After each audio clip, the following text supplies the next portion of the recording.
And thank you all for being here as we take historic action to deliver a future of safety and security for Americans of every race, religion, color, and creed. We're joined today by law enforcement professionals and community leaders. Though we may all come from different places and different backgrounds, we're united by our desire to ensure peace and dignity and equality for all Americans.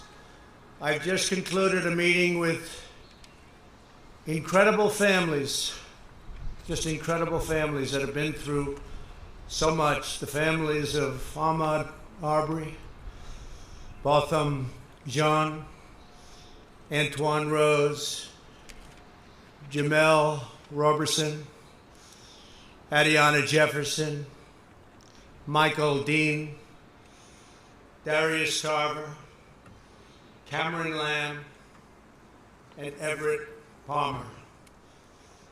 These are incredible people, and it's so sad. Many of these families lost their loved ones in deadly interactions with police.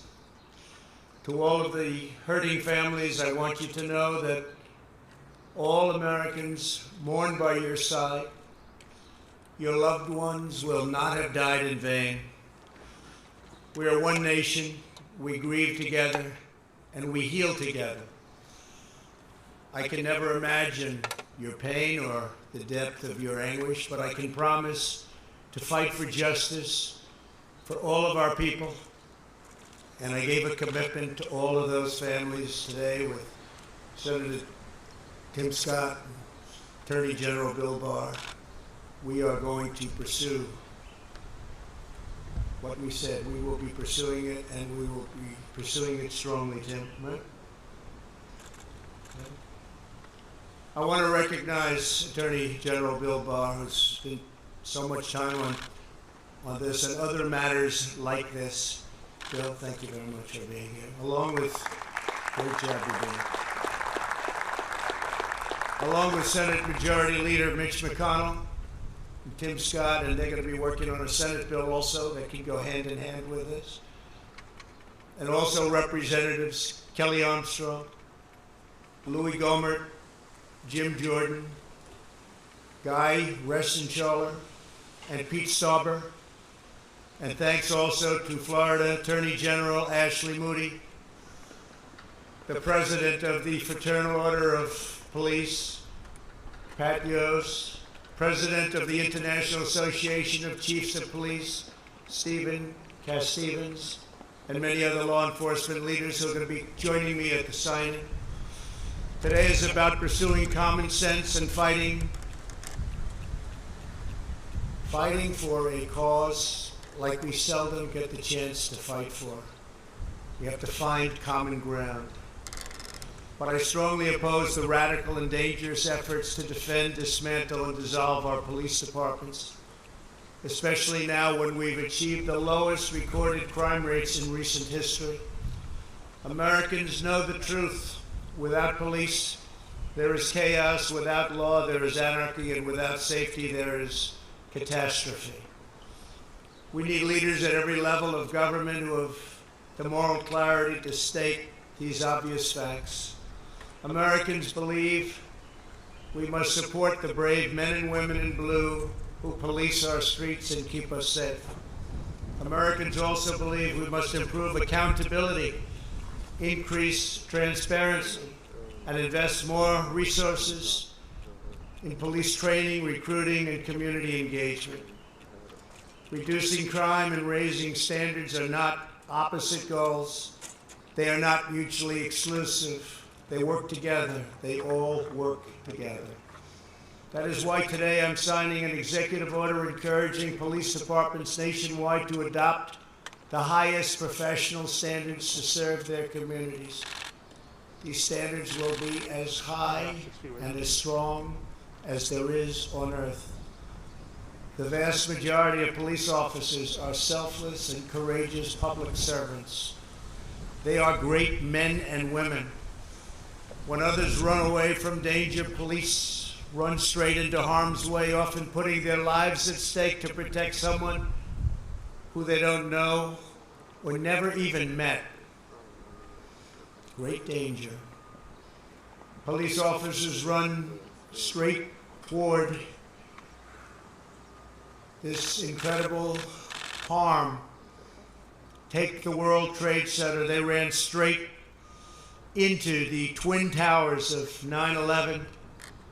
Many of them never returned. Never returned.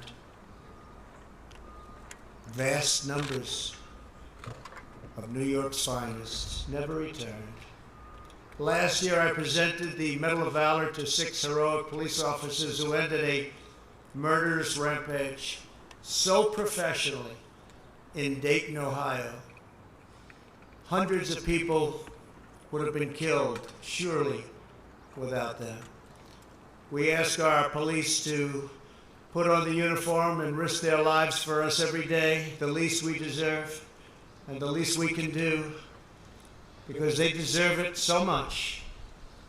They have to get our gratitude, and we have to give them great respect for what they do. For the job is one of the most dangerous jobs on earth, one of the most difficult jobs on earth.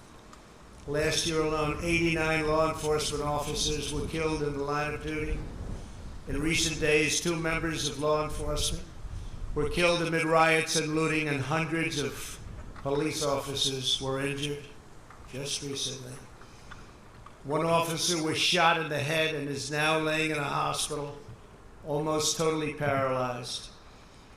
Despite our very good record on crime, law and order must be further restored nationwide, and your federal government is ready, willing, and able to help, as we did in Minneapolis after it got out of control for 4 days.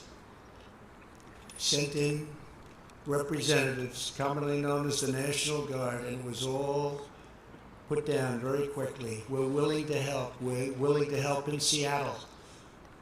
We're willing to help anywhere you want, and we'll be there very quickly. It won't take long. There will be no more looting or arson, and the penalty will be very grave for those who get caught. Violence and destruction will not be tolerated. We cannot do that. The looters have no cause that they're fighting for, just trouble. Every day, police officers make great sacrifices to keep our communities secure and safe.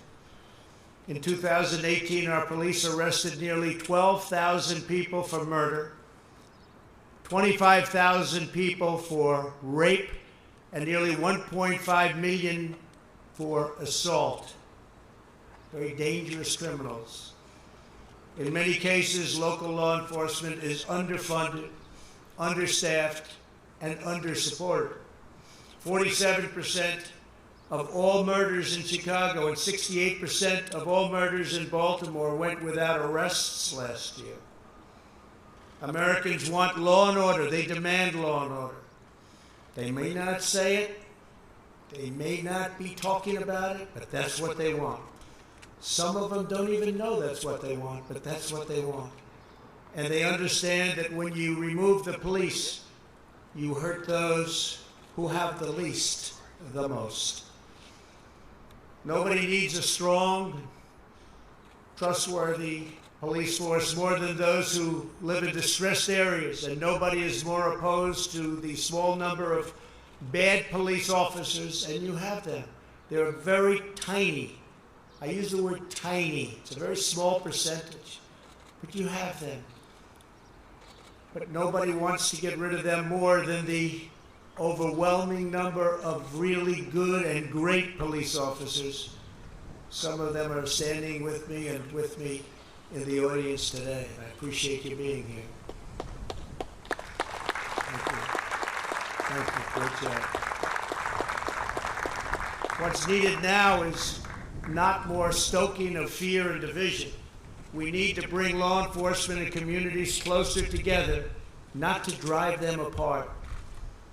Under the executive order I'm signing today, we will prioritize federal grants from the Department of Justice to police departments that seek independent credentialing, certifying that they meet high standards, and in fact, in certain cases, the highest standard. That's where they do the best, on the use of force and de-escalation training.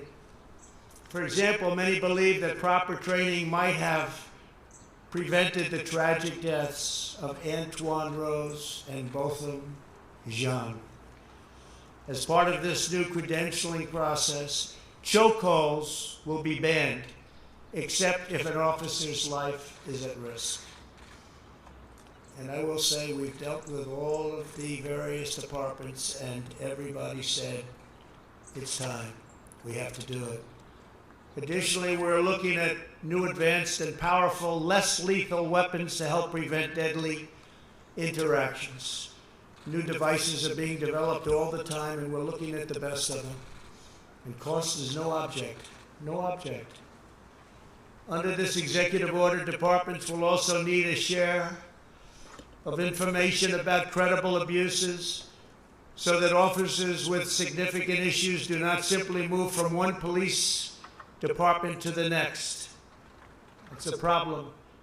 And the heads of our police department said, whatever you can do about that, please let us know.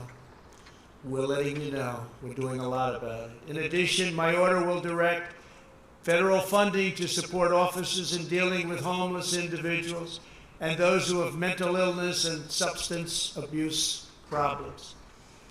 We will provide more resources for co-responders, such as social workers who can help officers manage these complex encounters. And this is what they've studied and worked on all their lives. They understand how to do it. We're going to get the best of them put in our police departments and working with our police.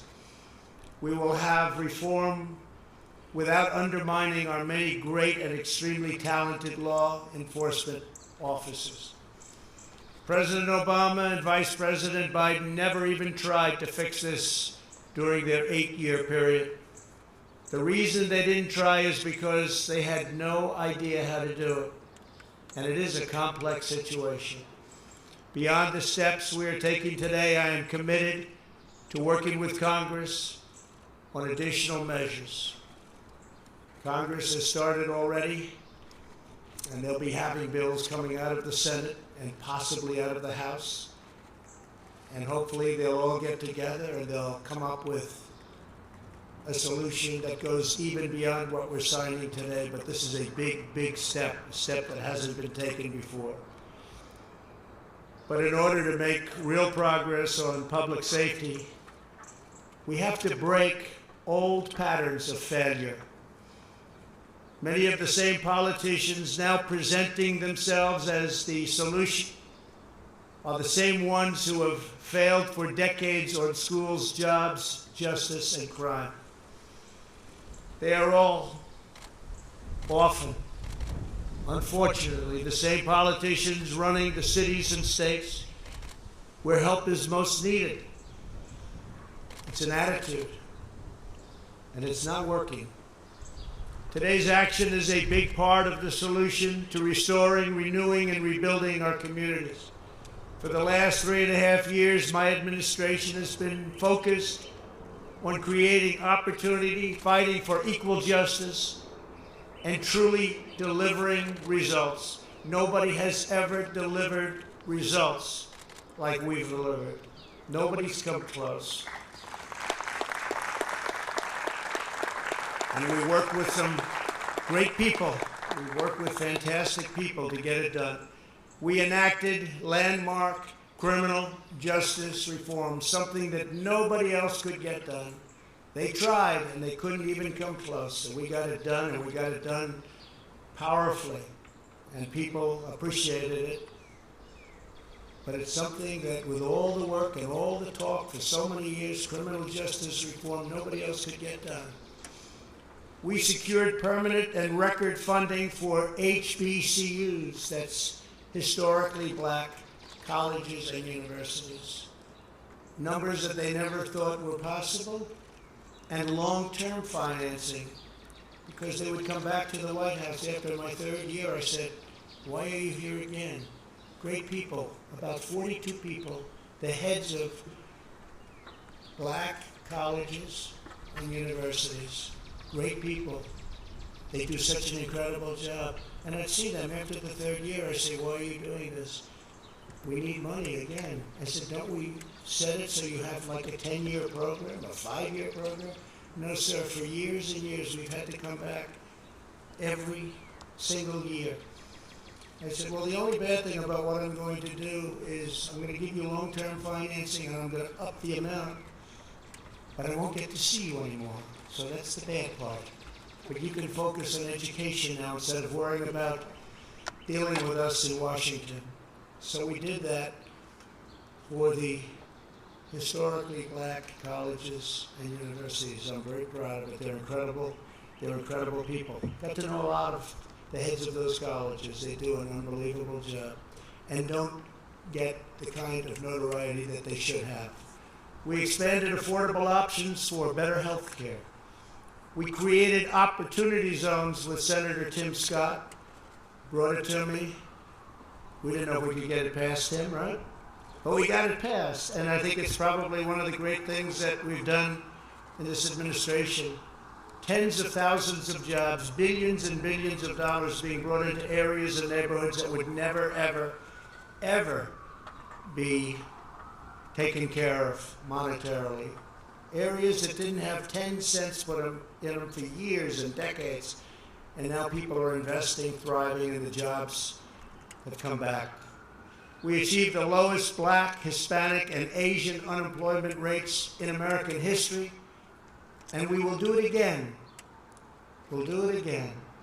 We're fighting for school choice, which really is the civil rights of all time in this country. Frankly, school choice is the civil rights statement of the year, of the decade, and probably beyond, because all children have to have access to quality education. A child's zip code in America should never determine their future, and that's what was happening. So we're very, very strong on school choice, and I hope everybody remembers that.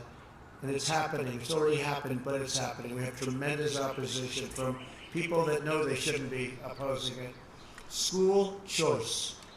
All children deserve equal opportunity because we are all made equal by God. So true. A great jobs market and thriving economy is probably the best thing that we can do to help the black, Hispanic, Asian communities. We saw that just recently prior to the virus that came in from China just a few months ago. What a horrible thing it was all over the world, 188 countries now. And I just want to say we've done incredibly well. We're doing well.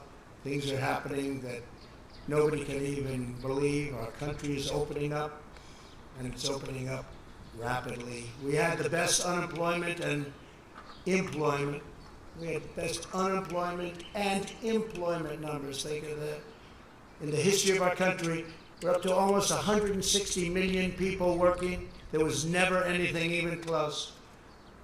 And that's for almost every group, including black, Hispanic, Asian, women, young people, old people, young people without a high school diploma. Every group. Everybody was thrilled. Everybody had just about high-paying jobs. Our country was never in a better position, and we were planning on massive growth. It was happening. It was already there, including big salary increases, which were already taking place for the last 2.5 years. Big, big increases, record increases. Nobody's seen anything like it. And then we got hit by the virus, along with the rest of the world, and now I'm building it up again. Here we go again. But I'm building it up again, and it's moving fast, and it will be even better than before, because we also learned it will be better than before. Jobs are rapidly coming back, and retail sales that were just announced 2 hours ago, just a little while ago, They're up a staggering 17.7%.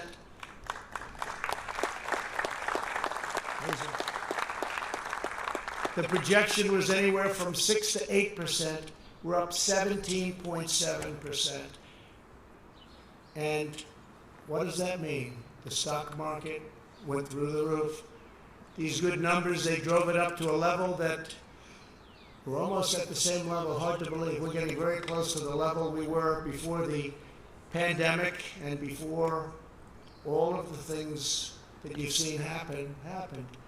It's a great thing because ultimately it's about jobs. It's about government can never do anything like a great job for a person where they look forward to getting up in the morning and going to work and getting a much bigger check than they could ever get otherwise. Today and over the last 60 days, we've had one of the biggest stock market increases in the history of the stock markets. And 2 weeks ago, the 50-day increase was the single biggest. Unless my formula is tampered with, we will soon be in a stronger position than we were before the plague came in from China. When the numbers reach the point that I know they will, there will again be a great unity and a great spirit in our country. People will have that job back that they might have lost. They'll be making even more money than they did before. We have some brilliant people working with me, and we put it together. We did it once, and we're very easily doing it again. We're way ahead of schedule. You'll see that. You'll see the third quarter numbers will be very good. You'll see fourth quarter will be really good, and you'll see next year will be one of the best economic years this country has ever had.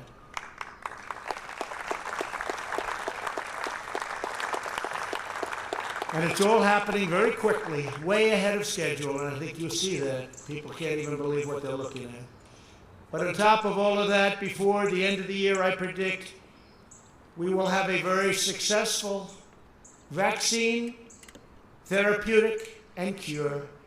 We're making tremendous progress. I deal with these incredible scientists, doctors, very, very closely. I have great respect for their minds. And they have come up with things, and they've come up with many other cures and therapeutics over the years. These are the people, the best, the smartest, the most brilliant anywhere. And they've come up with the AIDS vaccine. They've come up with, or the AIDS, and as you know, there's various things, and now various companies are involved. But the therapeutic for AIDS was a death sentence. And now people will live a life with a pill. It's an incredible thing. The Ebola vaccine and others, these are the people that have done it, or these are the people that have been around it, and they're all competing. It's an incredible thing. All of these brilliant firms, labs, companies are competing, and I will tell you we're very far advanced. We've already started tests and trials. So I think we're going to have a very, very good answer to that very, very soon. I always say, even without it, it goes away. But if we had the vaccine, and we will, if we had therapeutic or cure, one thing sort of blends into the other, it will be a fantastic day. And I think that's going to happen, and it's going to happen very soon. Americans can achieve anything when we work together as one national family. To go forward, we must seek cooperation, not confrontation. We must build upon our heritage, not tear it down. And we must cherish the principles of America's founding as we strive to deliver safe, beautiful, elegant justice and liberty for all. I'd like now to invite our great friends, because they are our great friends from law enforcement, the officers representing their groups, to come up as I sign a very important executive order.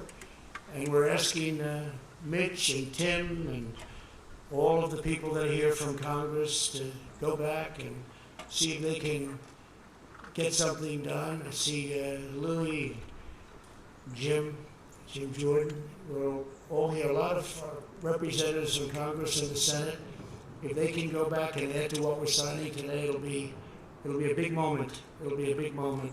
But this is a tremendous step. This is a step that could have been taken years ago, but people chose not to do that, and that was, in my opinion, a big mistake. Could have solved a lot of the problems that we have now. So if I could, law enforcement, if you could come forward. We've had the, please come up. We've had the endorsement of the Federal Law Enforcement Officers Association, the Fraternal Order of Police, International Association of Chiefs of Police, International Union of Police Associations, Major County Sheriffs of America Association, National Association of Police Organizations, National District Attorneys Association, National Sheriffs Association, Sergeants Benevolent Association, and many others. They've worked on this with me and my team. It's been fantastic. I want to thank my team. What a team it is. And we've taken very much into mind what they are saying, because these are the people that keep us safe, and they've done an incredible job. Thank you all very much. Thank you.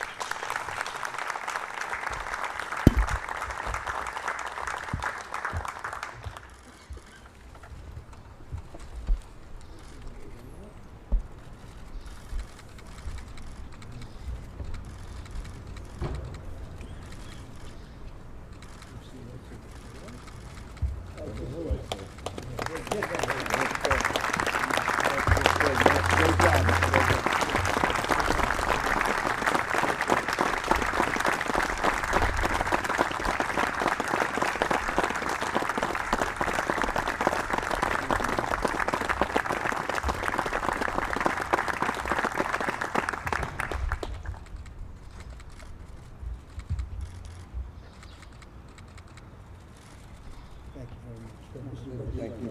Take one of these ones. Thank you very much, everybody.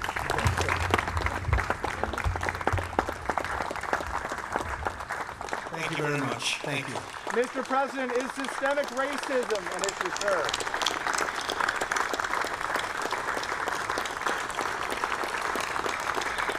Is there systemic racism in policing, sir?